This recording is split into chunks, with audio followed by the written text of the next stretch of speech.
Thank you.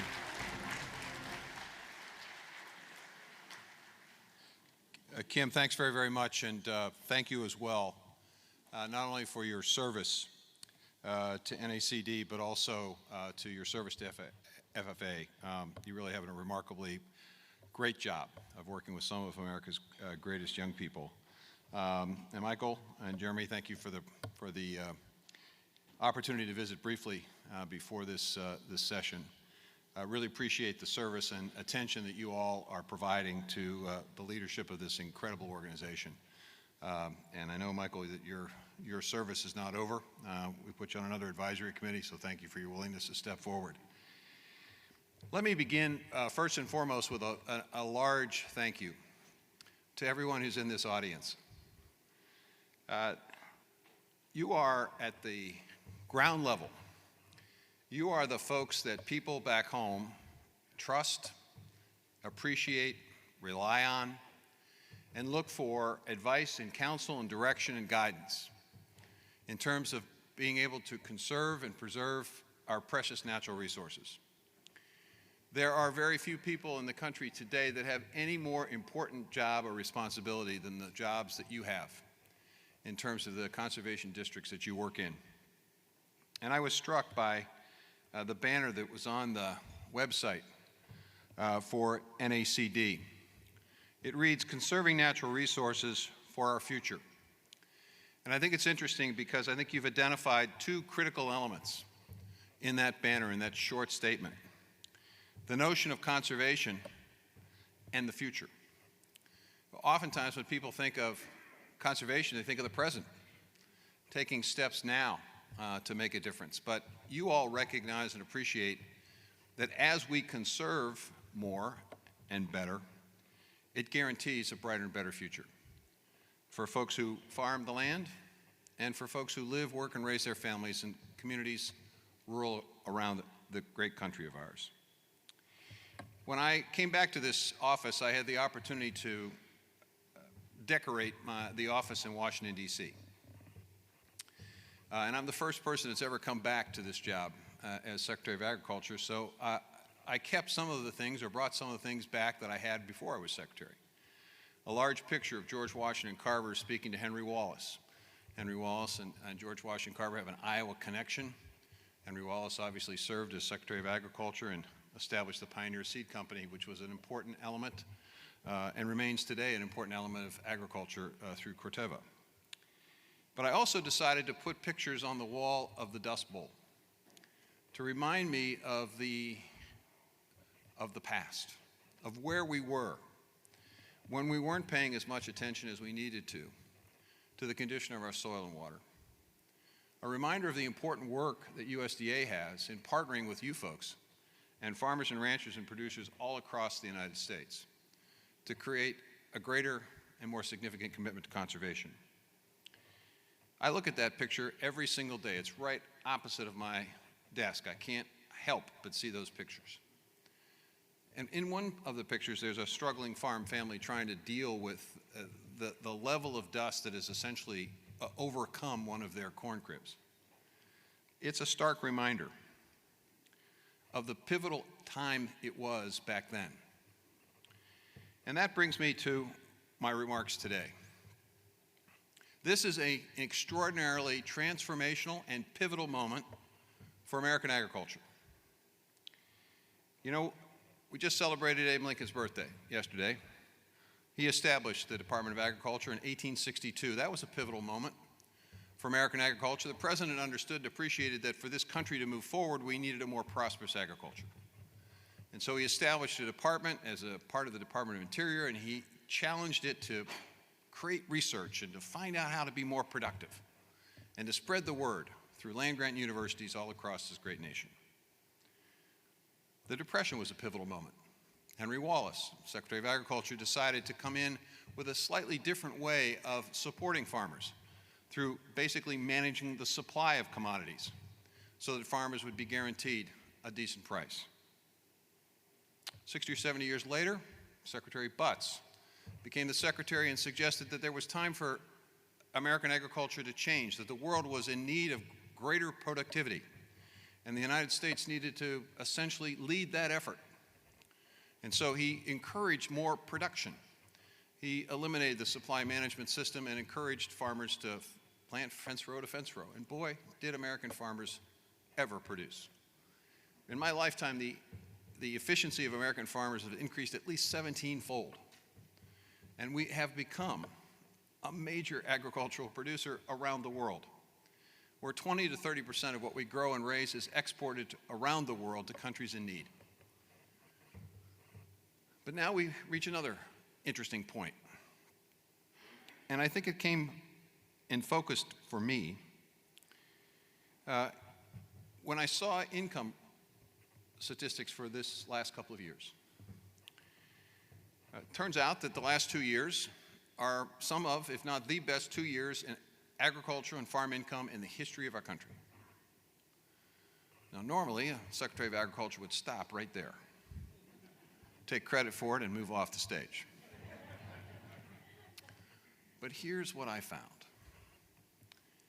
Our Economic Research Service basically reported that in the past few years, nearly 50% of America's farmers had negative farm income. Another 40% of our farmers made some money, but the majority of money they made didn't come from farming. It came from off-farm income. So in a record year, we had 10% or so of our farmers doing incredibly well, and 90% not as much. So we're at a pivotal moment to ask ourselves, what can we do about that? Now, my predecessor, Secretary Perdue, was quite honest with American agriculture. A number of years ago, he was in Wisconsin, and somebody asked him about this. And he said, well, you know, the economies of scale being what they are in America, you either get big or you go out. And I think that certainly was speaking the truth. But I believe there's a different way. I believe rural America wants and needs a different way. And I believe it's up to us, the Department of Agriculture, conservation districts, and people that are concerned and interested about the future of this country to figure out a different model. To quote Abraham Lincoln,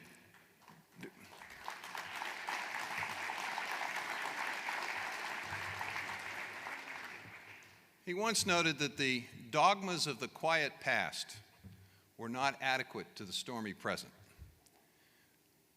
He said that while the occasion of difficulty is significant, the opportunity is also significant. And as our case is anew, he said, we need to think anew and act anew. So I'm here today to talk to you about what that could look like and the role that you individually can play in creating and charting a new model, a pivotal transformational moment, so that it's not just a few, and God love them for what they do. They do an amazing job. We want to be supportive of them. But we need programs, we need approaches that not just concentrate on the few, but the many and most. Now, how can that be? What can we do? Well, mention was made to climate-smart commodities. And I really appreciate your willingness at NACD to embrace this opportunity, to put forward a proposal, to participate in helping farmers embrace the notion of climate-smart practices, conservation techniques and approaches that can improve soil health, that can improve water quality, that can reduce greenhouse gas emissions, that can increase the carbon and sequestration that occur on the farm, and in doing so can conserve and preserve a brighter and better future for farm families. Those community smart agriculture commodity partnerships are talking about creating a value-added commodity, something that the marketplace places a greater value than just the commodities that are grown today because of the embracing of climate-smart practices. We're linking not just those practices and incentives for farmers to embrace them, but also working with markets to create those incentives as market-based. So that's one new way of expanding how farmers can make money. I mean, today, it's you sell a commodity and you raise it, and you sell it, or you sell livestock on a commodity-based market. It's just basically two ways plus government payments. Well, what about a fourth way? where we essentially establish a value-added proposition through climate-smart practices. What if, as you do that as a farmer and rancher and producer, you're also able to qualify for what are called ecosystem service markets? There are 24 of these markets around the country today. They're water markets, they're biodiversity markets, they're carbon markets. These are going to evolve over time, and they're going to essentially create an opportunity for farmers who embrace climate-smart practices to be able to market the result of that practice to an industry or group that needs that result to offset their own greenhouse gas footprint. This is a tremendous opportunity, especially given the fact that you all are going to help us embrace the notion of monitoring and measuring and verifying the results from climate-smart practices so that we create a better understanding of how to establish those markets. So, climate-smart value-added opportunities, ecosystem service markets. What if, as part of the climate-smart future, we also encourage the conversion of agricultural waste into something more valuable, an ingredient? Let me give you an example. Sustainable aviation fuel. Now, it's interesting. I get electric cars, totally get them. Saw a lot of commercials last night. Anybody watched the game? Electric cars. I get it. The charge runs out. You're on the side of the road. You pick up the cell phone. You call. You get a little help. Get another charge. Off you go. But what if you're in a plane and the battery wears out? And what if you're flying over a lake or an ocean? I mean, the reality is the aviation industry needs sustainable aviation fuel. It needs a biofuel that's bio-based with low carbon. Farmers, ranchers, and forested landowners can help produce the feedstock for that new 36 billion gallon industry. The current biofuel industry employs several 100,000 people all across the Midwest and in other parts of the country. Well, this is an opportunity in an industry that can be in every part of the country, meeting the need of our airline industry and also the international airline industry. Do you know that the Department of Agriculture runs the Bio-Based Preferred Program? It's there that we encourage other federal agencies to purchase bio-based products. We have a catalog. There are 139 categories of bio-based products. Within each category, there are 10, 15, 20, 30, 40, 50 or more products. This is an amazing opportunity for us to not only create new income streams for farmers as they better manage their waste product, but it also creates more jobs, processing jobs, manufacturing jobs in rural places. Well, what about the notion that we expand beyond the current processing capacity in this country that's so concentrated that in many parts of the country still today, producers only have one market. There is no competition for what they do and what they raise. Well, what if we expanded processing capacity? What if we created new independent small and mid-sized processing capacity, creating a different market or a new market, one that doesn't even exist today? That's yet another income stream. So far, we've basically invested in over 300 facilities, either in expanding or building new facilities or allowing them to expand their markets beyond just selling within their home state, but now being able to sell across state lines. And it's an emerging new opportunity, and we're going to have additional support for more processing beyond meat and poultry being announced later this year. So these are examples. There's the local and regional food system example of working closely with local schools, which really allows local schools to have a direct connection with farmers and ranchers and producers in their home area. We put a $10 million grant out for Farm to School. We funded 5,000 schools. That's 5,000 new market opportunities for farmers. The point of this is a pivotal moment, and the resources that we now have under the Commodity Credit Corporation, under the bipartisan infrastructure bill, under the American Rescue Plan, under the Inflation Reduction Act, create enormous potential and energy and momentum to build this different model. Just today at USDA, we're announcing publicly the level of funding coming out of the Inflation Reduction Act for conservation. In 4 programs, we're going to commit in 2023 roughly $850 million. $250 million in EQIP, $250 million in CSP, $250 million in the Regional Conservation Partnership Program, and about $100 million in the easement program. That's an increase.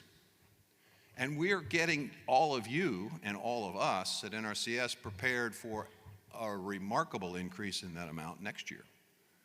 It's $850 million this year. It could be as high as $1.7 billion next year.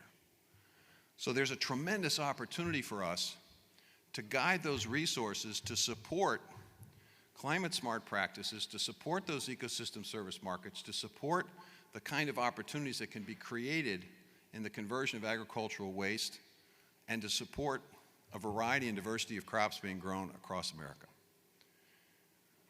Those resources are going to be made available, as you well know, to farmers, and we have a huge backlog, as you well know, of unmet conservation needs. We've begun to hire more people in NRCS, but the reality is without you, we can't get it done. There needs to be a strong partnership between us and conservation districts. There needs to be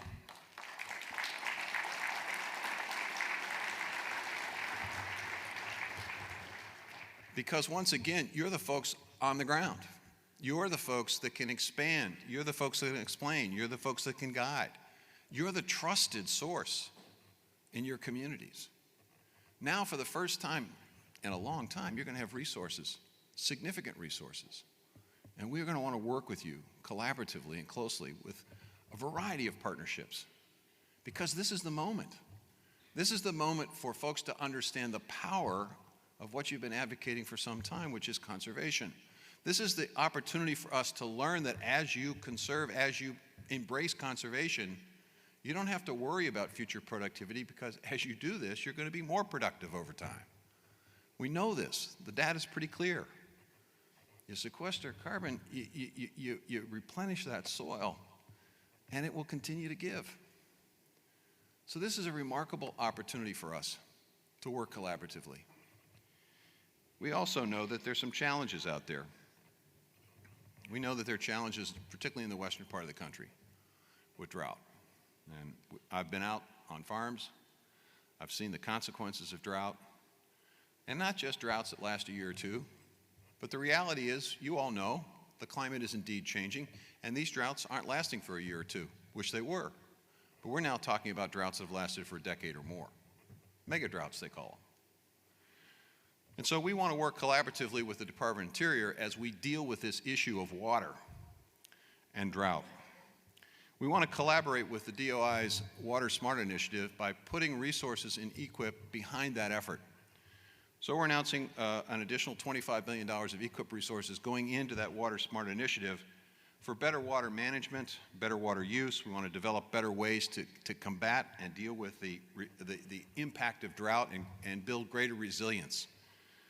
We want to complement the work that's being done at the local level and irrigation districts and water suppliers and the work that they're doing. We want to provide additional priority areas where these resources can be invested above and beyond the 37 priority areas that exist today. So increasing EQIP, CSP, regional conservation and easements, putting resources behind a water initiative, developing an opportunity to grow new revenue streams for farmers. It creates this for rural America. It creates an opportunity where many and most farmers can profit with higher farm income. It improves the quality of soil, which encourages greater productivity in the future, improves the quality of our water, and expands biodiversity, which not only impacts and affects the communities that rely on that water, but it also opens up more and expanded recreational opportunities, which is another driver of the rural economy. It can create greater productivity for American agriculture while also providing greater sustainability and resiliency. And of course, it will also lead to more new and better markets and jobs. Why is that important? And I'll finish with this. It's important because the role that rural America plays. And I realize that there's a lot going on in urban agriculture. I don't mean to slight it. I know you all are involved in that. We have 17 locations now which is committed to urban agriculture, and we're putting Farm Service Agency offices in those urban centers. NRCS is working in those urban centers to embrace urban agriculture. That's another revenue stream, another new opportunity, whether it's on a rooftop in a brownfield or in a building. You're going to see more of that. But for me, a kid who grew up in the city, moved to a small town, I'm concerned about rural America, and here's why. I've told this story before, and I just think it says everything there needs to say about rural America. Kim mentioned I was governor of Iowa for a few years, and in that capacity, you are in charge of the National Guard of your state. What a wonderful group of men and women. Just amazing people. You know, they are our first line of defense in the form of disaster, and they are not hesitant about leaving their families and their communities and going overseas and doing whatever has to be done. And of course, I was governor during the time that we were engaged in Iraq and Afghanistan, so a lot of our folks were over there. And unfortunately, during the time I was governor, 41 of my fellow Iowans didn't come back. It's the job of a governor to reach out to folks and to express condolences and sympathies, to attend funerals or to reach out to family members, to visit with them in the office or give them a call. On one occasion, I had the opportunity to visit with Mrs. Aleva Smith. Her husband, Bruce, was a 20-year veteran of the National Guard. He had done not one, not two, but 3 tours of duty in Iraq. His job was to be a helicopter pilot, and he ferried people from one neighborhood in Iraq and Baghdad to another. Literally, you couldn't drive in those neighborhoods. I went over there to visit our troops. They literally transported us by helicopter. That was Bruce's job. One day, he was ferrying about 17 folks to a different location, and the chopper he was in charge of was hit by a handheld missile, and it was going to go down. And as it was explained to me by the Adjutant General, Bruce had in a split second, he and his co-pilot had in a split second a decision they had to make, which was, to the extent they had any maneuverability left in that chopper as it was going down, do they do it in a way that maybe increases their chances of survival or increases the chances of the people in the back surviving? He did what you would expect him to do. He's a guy from a small town of 3,000 folks. He put himself at risk, his co-pilot at risk. He died, his co-pilot died. 17 people lived that day. So I called his wife. You know, folks in my position give a lot of speeches, and most of the time it's not too difficult to get up and say a few words. But there's never, ever, ever a time when you find the right words in a conversation like that. I did my best, talked about thoughts and prayers. And this woman interrupted me halfway through my conversation with her, and she said, "You know, Governor, I got this figured out." And I thought to myself, this woman has just learned within the last 24 hours that her husband of 20 years, they've got 2 small kids, she's got a part-time job, and he's gone. How could she possibly have it figured out? This is what she said to me. She said, "The way I have it figured, those 17 people needed Bruce more in that split second than I'll need him the rest of my life." Here's why what we're talking about is important. Because it's people like that who live in rural America. It's people like that who understand and appreciate that the country we live in is not something we should take for granted. It's not something that we just ought to think, well, you know, no big deal. I live in America. No, you live in the greatest country in the world. You live in a country that honors freedom and liberty, that continually tries to perfect itself, has all the faults of the world, but it continues to work hard to try to correct them. You live in that country. And there are people willing and able to put themselves at risk to protect that. That's Bruce. There are also people back home, when sons and daughters and moms and dads and grandparents and grandmoms leave for service, that have to pick up the pieces, have to keep the home going, have to keep the business going, have to keep the farm going. And they understand that it's their job because this great country requires sacrifice. They know that in order to protect this country, they have to give. And where did they learn that? They learned it from the farming community. They learned it from people who understand conservation, which is a pretty simple proposition that the land gives to you, but you got to give something back to it or it will stop giving to you. And that fundamental value is what's alive and well in these rural communities, dependent on farm income, dependent on more than 10% of them doing well, dependent on those jobs that can be created, depending on folks working at the grassroots level to make sure that people are investing in conservation, depending on you. So the future of this country, the value system that's part of the glue of this country, is dependent on all of you and dependent on all of us.